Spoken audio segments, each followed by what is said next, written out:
You are listening to the Horse Radio Network, part of the Equine Network family.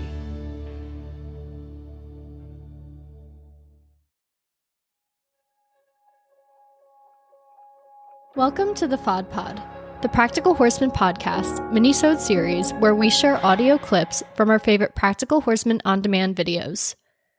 At Practical Horseman On Demand, you can enjoy hundreds of how-to videos and get insider access to exclusive interviews and lectures, slow motion demonstrations, and step-by-step tutorials taught by top-level pros in the hunter, jumper, equitation, and eventing disciplines. Head over to practicalhorsemanondemand.com and use promo code PHODPOD for 15% off when you sign up. That's practicalhorsemanondemand.com and promo code PHODPOD. That's PHOD for 15% off. On this week's episode, renowned trainer Holly Hugo-Vidal shares what she believes makes a good horse person, including always putting the horse's needs first and understanding all aspects of a horse's well-being. Now, enjoy the clip. What is a horseman, you ask me?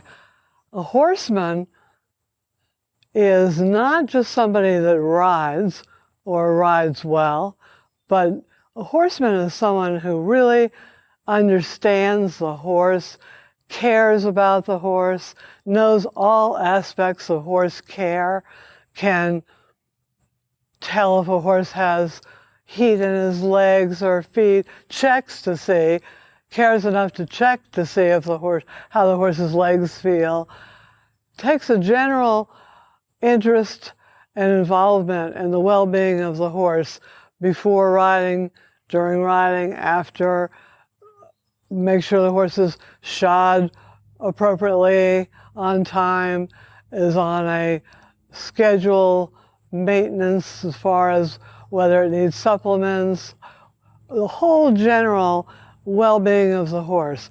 That's what a horseman is to me. Somebody who, some older horsemen can actually put a shoe on, but a horseman is someone who gets right in there, not afraid to muck a stall or clean a horse, give a horse a bath, knowledgeable about tack, all the equipment.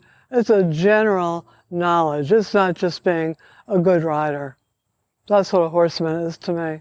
It took me years to be what I would consider a horseman, and I say horseman because that's what we've called it over the years. Some people will say horsewoman, but it's all the same thing. And I was fortunate enough to grow up with very, very good horsemen. So I learned a lot from them. I was with Rodney Jenkins for many years, where the horse always came first. Everything was done for the well-being of the horse. My former husband, Victor, the same. And I'm fortunate to have had a beginning with people that really were knowledgeable and cared for the horse. Horse always came first.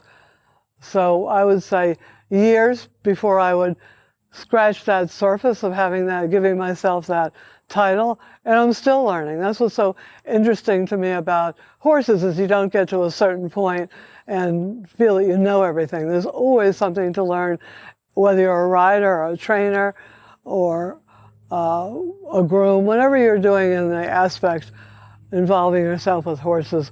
As I said, it makes it more interesting than thinking that there'd be some point where you would feel that there was nothing left to learn. I would hate to feel that way.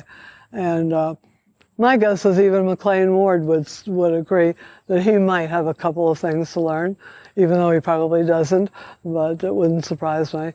But it's ongoing.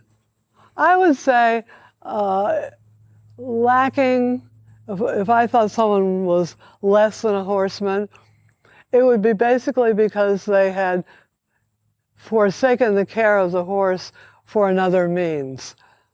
They weren't thinking about the horse first. Example, point chasing, going to too many shows, going in too many classes, jumping too many jumps, overusing the horse for a means to an end, rather than putting the horse first. They put themselves first, or maybe monetary reasons, had somebody go to too many horse shows to make extra money, just overusing the horse instead of doing what's best for the horse. Thanks for listening to this PHOD Pod minisode. For unlimited access to more lessons like this, sign up for Practical Horseman On Demand at practicalhorsemanondemand.com. Don't forget to use promo code PHODPOD, that's PHOD, POD, to get 15% off. Thanks again for listening.